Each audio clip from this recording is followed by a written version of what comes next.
안녕하세요, 리본카 전효빈입니다. 오늘 제가 여러분들께 소개해드릴 차량은 바로 현대자동차의 새롭게 페이스리프트된 투싼 하이브리드 모델입니다. 기존의 투싼도 아주 독특한 디자인의 혁명을 이뤄냈다고 할 만큼 이 그릴과 DRL이 합쳐진 디자인에서 굉장히 많은 사람들의 호불호가 갈린다, 이런 모습이 있었는데, 지금에 와서 봤을 때는 이 투싼의 디자인이 눈에 익어서 그런지 생각보다 되게 매력있는 준중형 SUV라는 생각이 들더라고요. 기존 투싼에서 엄청 많이 바뀐 건 없지만 자잘자잘하게 살짝 바뀌었거든요. 간단하게만 한번 살펴보면요, 일단 기본적으로 이 DRL이 있던 부분이 굉장히 넓어졌죠. 기존에는 조금 이렇게 날개 모양처럼 이렇게 있었지만 지금은 이렇게 네 덩이로 나뉘면서 그릴과 거의 동일한 형태의 DRL이 이런 식으로 나와 있어요. 저는 이런 식으로 두껍게 넣는 것도 되게 매력적이라는 생각이 들기도 하고요. 그 아래쪽으로는 프로젝션 타입의 헤드램프를 넣어줬습니다. 지금에서야 현대, 기아 할 것 없이 이렇게 새로 배치된 헤드램프를 모두 탑재하고 있다 보니까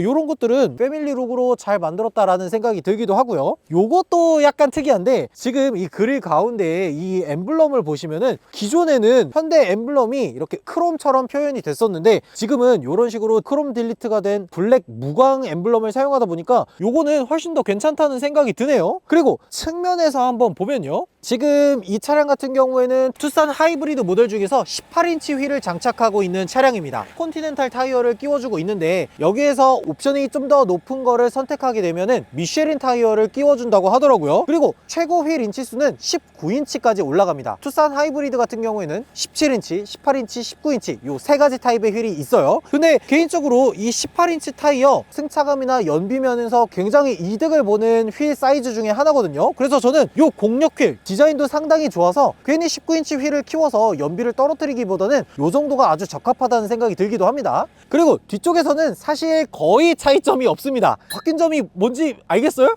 송곳니 램프? 그런 느낌 비슷하게 있는 이 램프도 기존과 거의 흡사하게 나왔고요. 그리고 이쪽 위쪽에도 히든 타입 리어 와이퍼 그대로 똑같이 장착이 됐습니다. 안쪽으로 엠블럼이 들어가 있는 것도 뭐 동일하게 적용이 됐는데, 기존보다 엠블럼을 되게 안 보이게 설정을 해놨네요. 훨씬 좋은데? 차가 더 멋있어 보이나? 그리고 이 차량은 하이브리드임에도 불구하고 요 오른쪽에 HEV라는 레터링은 따로 들어가 있지 않습니다. 전동 트렁크 당연히 들어가 있어야죠. 근데 저는 한 가지 좀 염려스러운 게 뭐냐면, 이런 준중형 SUV에 전동 트렁크를 넣어주는 건 좋지만 요 측면에 있는 안전 감지 센서, 여기에 물체가 끼인다거나 사람의 손가락이 끼인다거나 했을 때 이 물체를 감지하고 다시 전동 트렁크를 열어주는 그런 센서는 따로 없습니다. 이거는 상위 등급의 차종에는 들어가 있거든요. 뭐 산타페라든지 팰리세이드라든지 이런 높은 등급의 차량에는 들어가 있지만 준중형 SUV인 투싼에는 들어가 있지 않기 때문에 당연히 조심하셔야 되는 것도 맞지만, 제조사에서도 이 탑승자의 안전 그리고 사용자의 안전을 위해서라도 여기에 센서 하나 정도는 추가해 주는 게 더 좋을 것 같다는 생각이 들었어요. 그리고 이쪽 측면에도 보시면 하이브리드 자동차에 대한 이 연비 표시가 따로 딱 돼 있죠. 지금 복합 연비 15.7km/L를 달성했다고 해요. 도심 연비는 16.1, 고속도로 연비는 15.1인데 하이브리드 특성상 도심 연비가 훨씬 더 잘 나오게 세팅이 되어 있기 때문에 이거는 제가 조금 있다가 고속도로랑 시내 도로를 같이 주행하면서 연비가 얼마나 잘 나오는지 한번 테스트해 보도록 하겠습니다. 저는 기존 투싼 대비해서 새롭게 페이스리프트 된 투싼이 디자인적으로는 조금 더 완성도 있게 다듬어졌다라는 생각이 들었는데, 중요한 거는 이 차량에 시승했을 때 어떤 느낌을 가지고 있는지, 또 하이브리드다 보니까 연비가 얼마나 잘 나오는지, 그런 것들이 중요한 거잖아요. 그래서 제가 이 차 한번 시승해 보고 어떤 느낌이 드는지 한번 말씀드려 보도록 하겠습니다. 네, 지금 투싼 하이브리드에 탑승을 했고요. 주행을 간단하게 해보고 있습니다. 주행이 모두 끝났을 때 연비를 한번 봐야겠죠. 그래서 여기서 누적 정보 모두 초기화해 주도록 하겠습니다. 우리가 생각하기에 투싼이라는 차량은 현대자동차에서 어떤 포지션을 담당하고 있었는지 한번 생각을 해보면요, 원래 투싼이라는 차는 준중형 SUV의 포지셔닝이 돼 있던 그런 차량입니다. 근데 지금에 와서 SUV 세단 할 것 없이 원래 자신들이 가지고 있던 차급보다 차량의 크기가 훨씬 더 커지면서 그 윗급을 바라보는 시대가 돼버렸죠. 지금 투싼만 하더라도 예전 산타페 CM 초기형에 나왔던 차량의 전장과 것들과 거의 비슷한 정도로 커졌고요. 게다가 옵션도 정말 많이 들어가기 시작했습니다. 그러다 보니까 가격이 정말 넘사벽으로 올라갔는데요. 일단 기본적으로 투싼 인스퍼레이션 바로 윗등급에는 N라인 모델이 따로 있습니다. 이건 이제 프리미엄에도 N라인이 있고 인스퍼레이션에도 N라인이 따로 잡혀 있는데, 인스퍼레이션의 N라인 같은 경우에는 거기에 있는 모든 옵션을 다 더했을 때 4,700만원이 넘어가고요. 여기에다가 19인치 경량 휠, 브레이크, N라인 파츠까지 모두 활성화했을 때 가격은 5천만원이 넘어가는 차량으로 변모했습니다.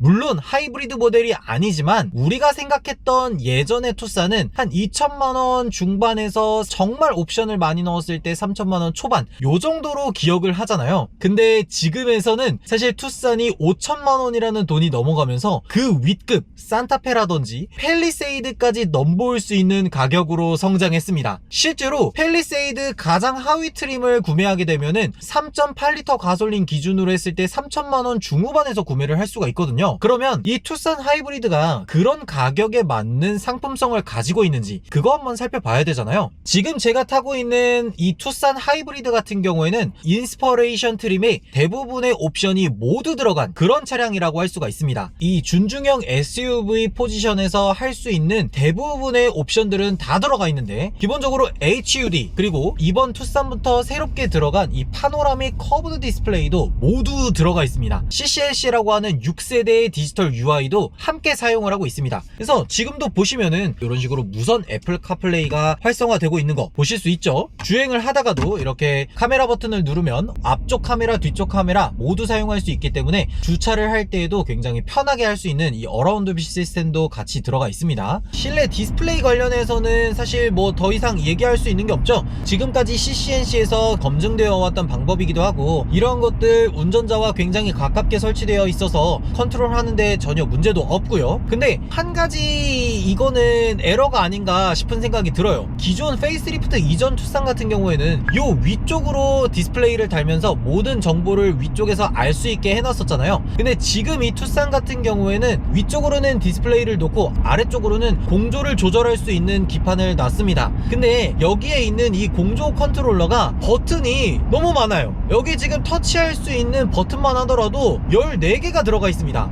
솔직히 운전하면서 이걸 보고 누르는 거는 안전에 그렇게 좋은 방법은 아닌 것 같다는 생각이 들어요. 그래서 저 같은 경우에는 이 아래쪽을 보고 이렇게 컨트롤 하시기보다는 현대기아 차량 같은 경우에는 음성 인식률이 굉장히 뛰어나기 때문에 뭐 열선 시트를 켜달라, 통풍 시트를 켜달라, 이런 것들은 음성 인식을 사용해서 변경해 주시는 게 더 좋을 것 같아요. 편의성에 대해서는 비싼 만큼 그 값어치를 충분히 하는 것 같습니다. 물론 돈을 아무리 넣는다고 하더라도 주행보조 관련해서는 상위 등급 모델에 비해서 한 단계 정도 낮은 이런 주행보조를 넣어놨어요. 지금 산타페 정도만 하더라도 기본적으로 HDA2 가장 최신 주행보조가 탑재가 돼 있고요. 게다가 내가 핸들을 굳이 움직이지 않고 간단히 잡고만 있어도 인식하는 스티어링 그립 감지 센서 들어갔고요. 차로 유지 보조 같은 경우도 1, 2가 있잖아요. 그 중에서도 2가 탑재되어 있습니다. 지금 이 투싼 같은 경우에는 거기까지 지원하진 않고 기존에 지원하던 HDA1 그리고 토크식 센서를 그대로 사용하고 있기 때문에 일반적으로 우리가 사용하는 주행보조다, 요렇게 아시면 될 것 같습니다. 자, 고속도로에 올라왔으니까 HDA를 작동시켜서 주행보조를 얼마나 잘해주는지 그런 것들 한번 보도록 하겠습니다. 아무래도 HDA1을 사용한 차량이다 보니까 차선 변경까지 지원하지는 않고 내가 가고자 하는 차선에서만 주행을 할 수가 있어요. 근데 생각보다 주행보조는 이미 완성되어져 있던 것들에 대해서 안전성만 좀 더 추가해서 그런지 굉장히 안전성 높게 그런 식으로 주행하는 걸 볼 수가 있네요. 이 정도면은 상당히 훌륭한데요. 근데 핸들이 살짝 움찔움찔 약간 이런 모습을 보여주네요.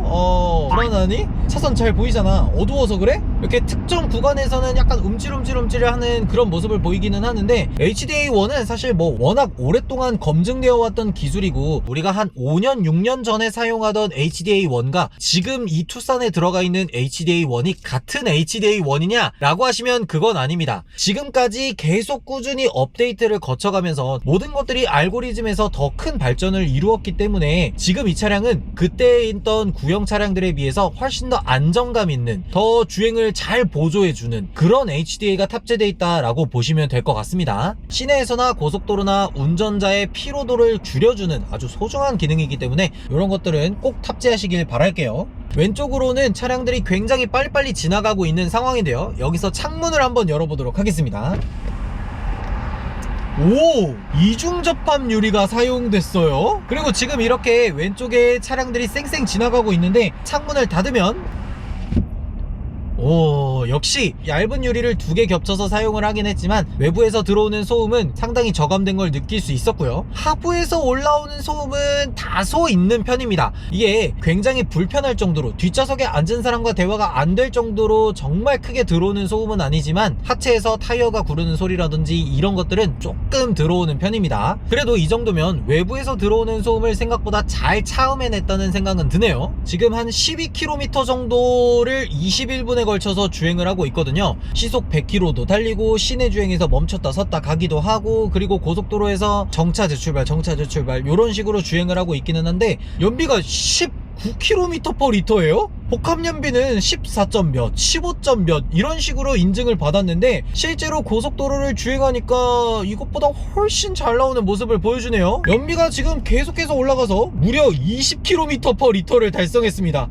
현대기아의 이 병렬 하이브리드를 만드는 기술은 거의 막바지에 다다랐다고 할 정도로 이 모터와 엔진의 개입과 이 두 가지가 왔다 갔다 하는 순간의 불쾌함 같은 것들, 진동 같은 것들은 싹 다 잡아냈다고 느껴집니다. 제가 엔진이 켜지거나 엔진이 꺼지거나 할 때 실내로 진동이 들어온다거나 핸들에 진동이 느껴진다거나 하는 거는 전혀 느끼지 못했고요. 주행을 할 때도 엔진이 수시로 켜졌다가 꺼졌다가, 잠깐 급가속 할 때는 켜졌다가 꺼졌다가, 또 멈출 때 브레이크 밟으면 꺼졌다가, 이런 순간들이 계속 반복되는 와중에도 사용자로 하여금 엔진이 켜졌나? 꺼졌나? 이런 생각이 들지 않을 정도로 정말 부드럽게 켜졌다가 꺼졌다가 하는 모습을 보이고 있어요.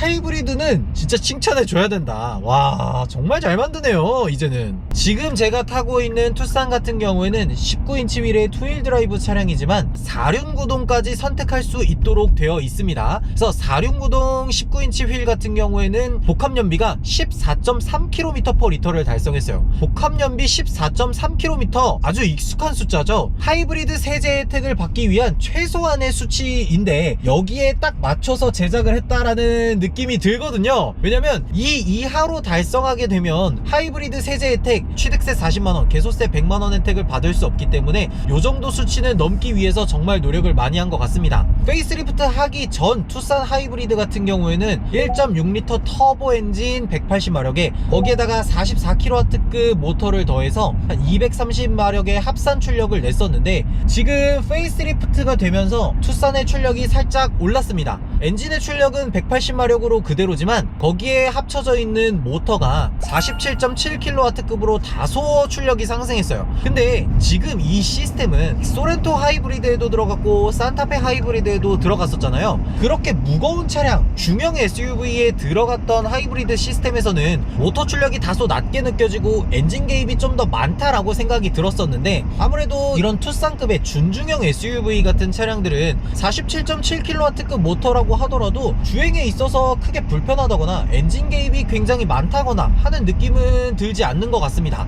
역시 무게가 깡패다라는 말이 체감이 되는 것 같아요. 지금 고속도로 IC를 빠져나가는데도 엔진을 끄고 모터로만 주행되는 모습을 볼 수가 있거든요. 이 정도 합산 출력을 내는 시스템에는 준중형 SUV에는 정말 최적의 시스템이 아닌가 그런 생각이 듭니다. 지금 고속도로와 시내도로 모두 주행을 해봤을 때 느껴지는 승차감 같은 경우에는 하이브리드라서 그런지 모르겠지만 생각보다 약간은 단단한 승차감을 보여주는 것 같아요. 마냥 물렁물렁하게 하기보다는 노면의 정보들을 탑승자로 하여금 딱 느낄 수 있게 그렇게 만들어줍니다. 근데 노면의 요철들이 실내로 전달될 때 불편함을 느낄 정도는 전혀 아니고요. 그냥 노면에 이런 굴곡짐이 살짝 있었구나 요 정도만 느낄 뿐이지 막 몸이 이렇게 덜렁덜렁 거린다든지 머리가 앞뒤로 흔들리거나 좌우로 흔들려서 불편함을 느낀다든지 요 정도는 전혀 아닙니다. 지금 이 차량에는 보스 프리미엄 사운드 시스템이 탑재되어 있거든요. 이것도 테스트를 안 해볼 수가 없겠죠. 자, 그럼 저희는 여러분들의 들을 권리를 위해서 수익 창출을 포기하고 노래를 한번 들어보도록 하겠습니다. 편안히 웃어주렴 유연하듯 아이유랑 저랑 동갑 잠깐만, 우리 지금 스피커 사운드가 얼마나 좋은지 그거에 대해서 얘기하고 있었잖아요. 스피커의 해상력 자체는 무난무난하다 라는 느낌을 받았고요. 우퍼 쪽에서는 약간은 부족하지 않나 그런 생각이 들기도 합니다. 근데 이거는 제 느낌인지 모르겠지만 특정 고음 영역과 특정 악기 중에서 약간은 뭉개지는 듯한 느낌이 드는 것 같더라고요. 그래서 요거는 만약에 보스 프리미엄 사운드가 안 들어가 있으면 좀 보스 프리미엄 사운드는 음악을 잘 들으시고 음악을 좀 소중히 여기시는 분들에게는 꼭 넣어야 될 옵션이 아닌가 그런 생각이 들기도 하네요.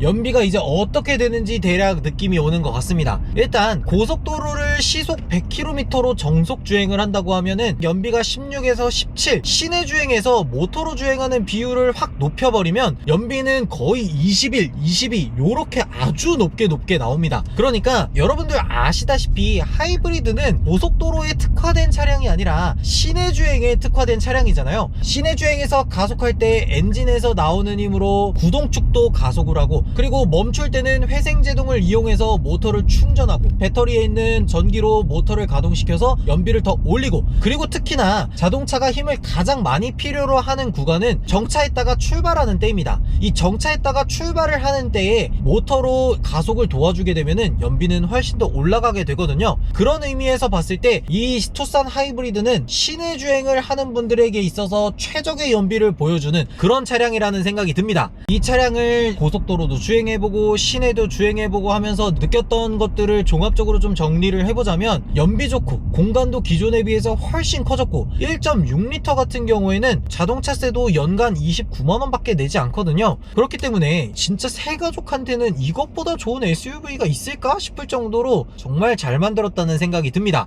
근데 만약에 저라면 투싼 하이브리드를 살 때 5천만원을 다 주고 풀옵션을 쫙 하기보다는 적당히 프리미엄에서 스마트 센스라든지 2열까지 모두 뚫려있는 이 파노라믹 와이드 선루프, 그리고 뭐 어라운드 뷰 요 정도만 넣어서 3천만원 후반에서 4천만원 초반에 적당한 타협점을 찾아서 구매를 하면은 이 정도 금액에서는 사실 하이브리드로서는 이길 수 있는 차량이 거의 없을 것 같다는 생각이 들기도 하네요. 야, 진짜 투싼 상품성 정말 좋아졌다.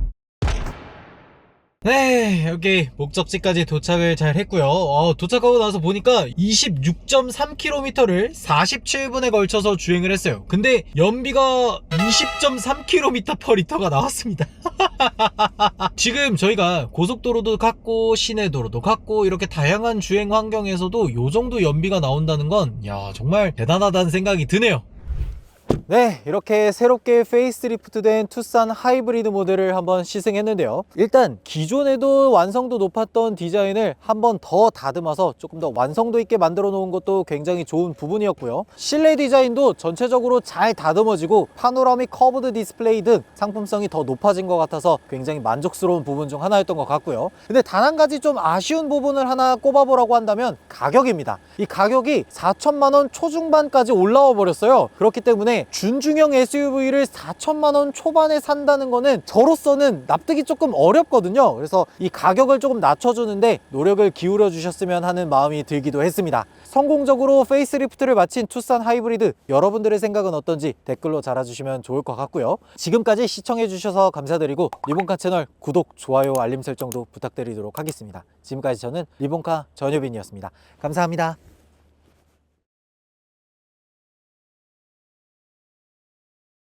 잠깐. 저희 지금 리본카에서 구독자 여러분들께 감사하는 마음을 담아서 이벤트를 진행하고 있는데요. 플레이스테이션 5 문화상품권 5만원권, 스타벅스 아메리카노까지 넉넉하고 푸짐하게 준비를 했으니까 아래 고정 댓글을 통해서 응모해 주시면 됩니다. 구독만 하면 응모를 할 수 있다고. 그리고 저희가 매달 이벤트를 진행하고 있는데요. 다음 달 이벤트를 스포하자면 LG 스탠바이미 고를 드리도록 하겠습니다. 매달 기대해 주세요.